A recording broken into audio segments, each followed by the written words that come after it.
Okay sir, ಇನ್ನು ಅರಮನೆಯ ಭುವನೇಶ್ವರಿ ದೇಗುಲಕ್ಕೆ ವಿಜಯ ಯಾತ್ರೆ ಆರಂಭ ಆಗುತ್ತೆ. ಈ ಒಂದು ವಿಜಯ ಯಾತ್ರೆಯ ಬಗ್ಗೆ ಸ್ವಲ್ಪ ಮಾಹಿತಿಯನ್ನು ಕೊಡ್ಬೋದಾ? ಈ ವಿಜಯ ಯಾತ್ರೆ ಏನಿದೆ, ಈಗ ನಾನು ಈಗಾಗ್ಲೇ ಹೇಳಿದ ಹಾಗೆ ಶಮಿ ಶಮೀಯತೆ ಪಾಪಂ ಶಮಿ ಶತ್ರು ವಿನಾಶನಃ ಅಂತ ಮೊದಲು ವಿಜಯ ಯಾತ್ರೆಯನ್ನ ಮಹಾರಾಜರು ಬನ್ನಿ ಮಂಟಪಕ್ಕೆ ಹೋಗ್ತಾ ಇದ್ರು. ಈಗ ಅದನ್ನ ತಾಯಿ ಚಾಮುಂಡೇಶ್ವರಿಗೆ ವಹಿಸ್ಬಿಟ್ಟಿರೋದ್ರಿಂದ ಖಾಸಗಿ ದರ್ಬಾರಿನಲ್ಲಿ ಮಹಾರಾಜರು ಭುವನೇಶ್ವರಿಗೆ ವಿಜಯಂಗೈಸ್ತಾರೆ, ಭುವನೇಶ್ವರಿಯನ್ನ ಪೂಜೆ ಮಾಡ್ತಾರೆ, ಭುವನೇಶ್ವರಿಯನ್ನ ಆರಾಧಿಸ್ತಾರೆ ಇವತ್ತು. ಸೊ ಹಾಗಾಗಿ ಅರಮನೆ ಒಳಗಡೆ ಇರತಕ್ಕಂಥ ಭುವನೇಶ್ವರಿ ದೇವಸ್ಥಾನಕ್ಕೆ ಇನ್ಫ್ಯಾಕ್ಟ್ ಇಲ್ಲಿ ಏನ್ ಗೊತ್ತಾ, ದಸರಾ ಮತ್ತು ನಾಡ ಹಬ್ಬ ಎರಡು ಬೇರೆ ಬೇರೆ. ದಸರಾ ಅನ್ನೋದು ಮಹಾರಾಜರು ಅರಮನೆಯ ವಂಶಸ್ಥರು ರಾಜವಂಶಸ್ಥರು ನಡೆಸುವಂತ ಖಾಸಗಿ ಕಾರ್ಯಕ್ರಮ. ಅದು ಅವರ ಖಾಸಗಿ ಕಾರ್ಯಕ್ರಮ. ಸಂಪ್ರದಾಯಕ್ಕೆ, ಮುಹೂರ್ತಕ್ಕೆ, ಪೂಜೆ ಪುರಸ್ಕಾರಗಳಿಗೆ ಒಂದಿನಿತೂ ಅಪಚಾರವಾಗದಂತೆ 10 ದಿನಗಳು ಬಹಳ ಶ್ರದ್ಧಾ ಭಕ್ತಿಯಿಂದ ನಡ್ಸ್ಕೊಂಡ್ ಬರ್ತಾರೆ. ನಾಡ ಹಬ್ಬ ಏನಿದೆ ಅದು ನಮ್ದು ಜನಸಾಮಾನ್ಯರದ್ದು. ನಾಡ ಹಬ್ಬದಲ್ಲಿ ನಮ್ಗೇನ್ ಸಿಗುತ್ತೆ?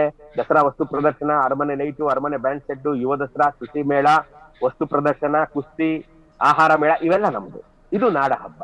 ದಸರಾ ಅನ್ನೋದು ಮಹಾರಾಜ. ಹಾಗಾಗಿ ಮಹಾರಾಜರು ತಮ್ಮ ಸಂಪ್ರದಾಯ ಏನ್ ಹೇಳುತ್ತೆ, ಆವತ್ತಿನ ವರ್ಷ ಮುಹೂರ್ತ ಚೇಂಜ್ ಆಗ್ತಾ ಇರುತ್ತೆ. ಈ ವರ್ಷದ ಮುಹೂರ್ತ ಏನ್ ಹೇಳುತ್ತೆ ಅದರ ಪ್ರಕಾರವಾಗಿ ನಡ್ಕೊಂಡು ಅವರದನ್ನ ಮುಗಿಸ್ತಾರೆ. ನಾವು ನಾಡ ಹಬ್ಬದಲ್ಲಿ ನಾವು ಇದನ್ನ ನೋಡ್ಕೊಂಡ್ ಬರ್ತೀವಿ. ಎಲ್ಲ ಯುವ ದಸರಾ, ನಮ್ಮ ಮೆರವಣಿಗೆಗಳು, ಇವೆಲ್ಲ ನಾಡ ಹಬ್ಬದ ಬಂತು. ಓಕೆ ಸರ್, ಇನ್ನೇನು ಈಗಾಗಲೇ ವಿಜಯ ಯಾತ್ರೆ ಶುರುವಾದಂತೆ ಕಾಣಿಸ್ತಾ ಇದೆ. ದೃಶ್ಯದಲ್ಲಿ ಕೂಡ ನಾವು ಕೂಡ ಗಮನಿಸ್ತಾ ಇದ್ದೀವಿ. ರಾಜರು ಈಗಾಗಲೇ ಪೂಜೆಯನ್ನು ಕೂಡ ನೆರವೇರಿಸ್ತಾ ಇದ್ದಾರೆ. ಮತ್ತು ಸರ್, ನಾನು ಇತ್ತೀಚೆಗೆ ಒಂದು ವಿಡಿಯೋವನ್ನು ಗಮನಿಸಿದೆ ನಿಮ್ಮದು ಈ ಸೋಷಿಯಲ್ ಮೀಡಿಯಾದಲ್ಲಿ. ಈ ಲೈಟಿಂಗ್ಸ್ಗಳನ್ನ ವ್ಯವಸ್ಥೆ ಯಾವ ರೀತಿಯಾಗಿ ಮಾಡ್ತಾರೆ ಇಡೀ ಮೈಸೂರು ನಗರಕ್ಕೆ ಅಂತ ಹೇಳಿ ಅದರಲ್ಲಿ ಮಾಹಿತಿಯನ್ನು ತಿಳಿಸ್ಕೊಟ್ಟಿದ್ರಿ. ಅದ್ರ ಬಗ್ಗೆ ಸ್ವಲ್ಪ ಮಾತನಾಡ್ಬೋದಾ ಈ ಸಂದರ್ಭದಲ್ಲಿ?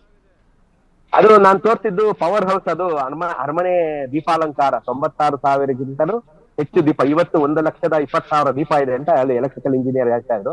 ಯಾಕೆಂದ್ರೆ ದಸರಾ ಸಂದರ್ಭದಲ್ಲಿ ಲೈಟ್ಗಳು ಜಾಸ್ತಿ ಆಗ್ತವೆ ಅರಮನೆ ಒಳಗಡೆ. ಆದ್ರೆ ದೀಪಾಲಂಕಾರಕ್ಕಿರುವಂತ 1,00,000 ದೀಪಗಳನ್ನ ಕಂಟ್ರೋಲ್ ಮಾಡುವಂತ ಪವರ್ ಹೌಸ್, ಒಂದು ಜಯಮಾರ್ತಾಂಡ ದ್ವಾರ, ಒಂದು ವರಾಹ ದ್ವಾರ, ಒಂದು ಬಲರಾಮ ದ್ವಾರ, 3 ಕಡೆ 3 ಪವರ್ ಹೌಸ್ ಇರುತ್ತೆ.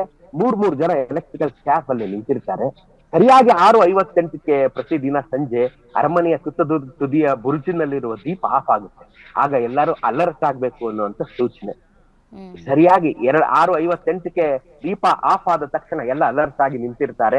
ಎಲ್ಲ ಬ್ರೇಕರ್ಗಳ ಮೇಲೆ ಕೈ ಇಟ್ಕೊಂಡು ಅವ್ರು ನಿಂತಿರ್ತಾರೆ. 6 ಬ್ರೇಕರ್ ಇರುತ್ತೆ, ಕೈ ಇಟ್ಕೊಂಡು ನಿಂತಿರ್ತಾರೆ. ದೀಪ ಆನ್ ಆದ ಕೂಡಲೇ ಅದರ ನೆಕ್ಸ್ಟ್ ಸೆಕೆಂಡ್ಗೆನೆ ಅದನ್ನ ನೋಡ್ತಾ ನಿಂತಿರ್ತಕ್ಕಂಥ 3 ಜನ ಎಲೆಕ್ಟ್ರಿಕಲ್ ಸ್ಟಾಫ್ ದೀಪ ಆನ್ ಆಯ್ತು ಅಂತ ಒಳಗಡೆ ಸಿಬ್ಬಂದಿಗೆ ಸೂಚನೆ ಕೊಡ್ತಾರೆ. ಆಗ ಅವರು ಏಕಕಾಲಕ್ಕೆ 6 ಬ್ರೇಕರ್ಗಳನ್ನ, 3 ಗೇಟ್ಗಳಲ್ಲಿ 6 ಬ್ರೇಕರ್ಗಳನ್ನ ಏಕಕಾಲಕ್ಕೆ ಆನ್ ಮಾಡ್ತಾರೆ. ಕಣ್ಣೇವೆ ಇಕ್ಕುವಷ್ಟರಲ್ಲಿ 1,00,000 ದೀಪಗಳು ಜಗ್ಗ. 416ನೇ ಐತಿಹಾಸಿಕ ಜಂಬೂ ಸವಾರಿ ಈ ಬಾರಿ ನಾವು ಆಚರಣೆ ಮಾಡ್ತಾ ಇರುವಂತದ್ದು. ನಮ್ಮ ಆನೆಗಳ ಬಗ್ಗೆ ಮಾತನಾಡಲೇಬೇಕು. ಈ ಬಾರಿ ಕ್ಯಾಪ್ಟನ್ ಅಭಿಮನ್ಯು 6ನೇ ಬಾರಿಗೆ ಈ ಒಂದು ಅಂಬಾರಿಯನ್ನ ಹೊತ್ತು ಸಾಕ್ತಾ ಇದ್ದಾನೆ. ನಮ್ಮ ಕ್ಯಾಪ್ಟನ್ ಅಭಿಮನ್ಯು ಬಗ್ಗೆ ಮಾತನಾಡೋದಾದ್ರೆ, ಅಭಿಮನ್ಯುಗೆ ಈ ವರ್ಷ ಮತ್ತೆ ಮುಂದಿನ ವರ್ಷ ಅವನಿಗೆ ಕೊನೆ, ಮುಂದಿನ ವರ್ಷ ಅವ್ನು ರಿಟೈರ್ ಆಗ್ತಾನೆ.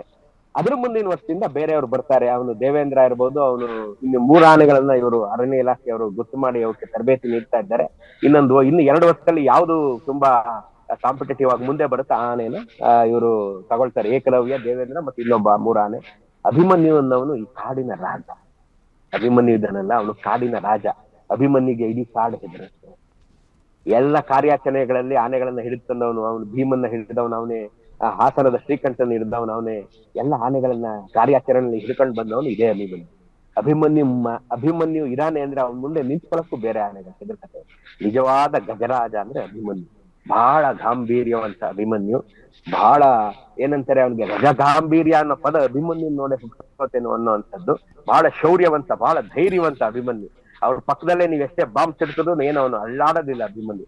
ಅಂತ ಸ್ಥಿತಪ್ರಜ್ಞ ಅವನು. ಅವನ ಕಂಟ್ರೋಲ್, ಅವನ ಸೆನ್ಸಸ್ ಮೇಲೆ ಅವನ್ ಕಂಟ್ರೋಲ್ ಇಟ್ಕೊಂಡಿದ್ದಾನೆ ಅಭಿಮನ್ಯುನ ತುಂಬಾ ಚೆನ್ನಾಗಿ ನೋಡ್ಕೋತಿರೋರು ವಸಂತ ಅಂತ ಮಾವುತರು. ಇವತ್ತು ನಾವು ಅವ್ರನ್ನ ಕೋಟ್ಯಂತರ ಜನ ಇವತ್ತು ಅಭಿಮನ್ಯು ಜೊತೆಗೆ ವಸಂತನ್ನು ಸಹ ನೋಡ್ತೀವಿ ನಾವು.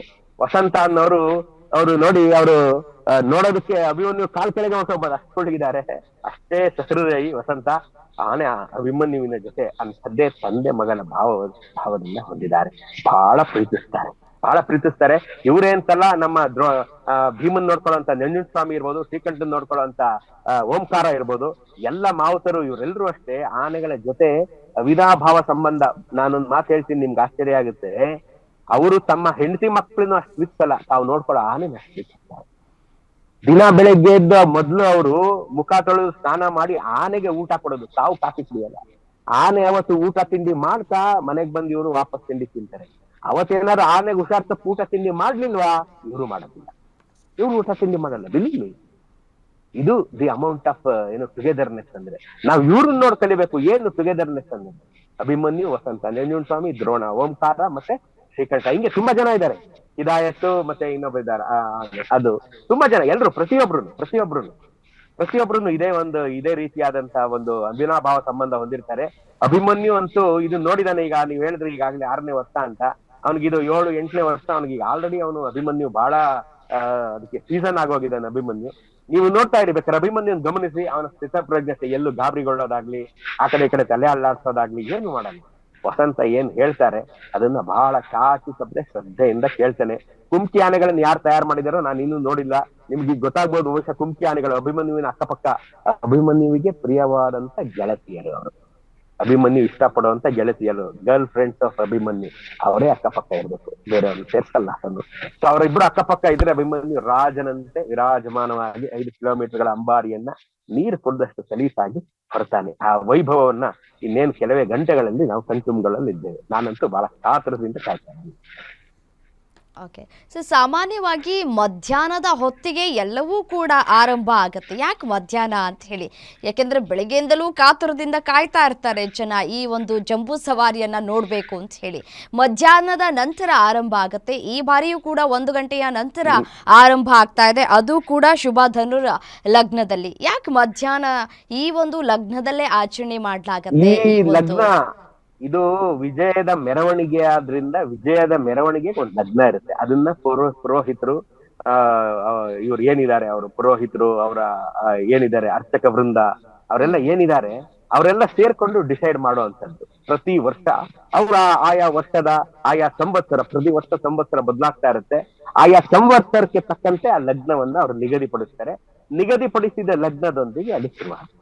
ಈ ಸಾರಿ ನಾನ್ ಕೇಳ್ಪಟ್ಟಿದ್ದು ಸಂಜೆ ಅಂತ. ಸಂಜೆ ಈ ಸಾರಿ ನಾವು ಜಂಬೂ ಸವಾರಿನ ನೋಡ್ತಾ ಇದೀವಿ, ಅಂಬಾರಿಯ. ಸೊ ಅದು ಸಮಯ ಬದಲಾಗ್ತಾ ಇರುತ್ತೆ. ಆ ಲಗ್ನ ವಿಜಯದ ಮೆರವಣಿಗೆಯ ಲಗ್ನ ಬಹಳ ಮುಖ್ಯವಾದಂತ ಲಗ್ನ. ಅದು ಇಡೀ ನಾಡಿನ ಆರೋಗ್ಯವನ್ನ, ಎಕಾನಮಿಯನ್ನ, ಜನರ ಸುಖ ಸಂತೋಷಗಳನ್ನ, ಅಪಘಾತ ಅವಘಡಗಳನ್ನ ಅದು ನಿರೂಪಣೆ ಮಾಡುವಂಥದ್ದು. ಹಾಗಾಗಿ ಬಹಳ ಮುಖ್ಯವಾದಂಥದ್ದು.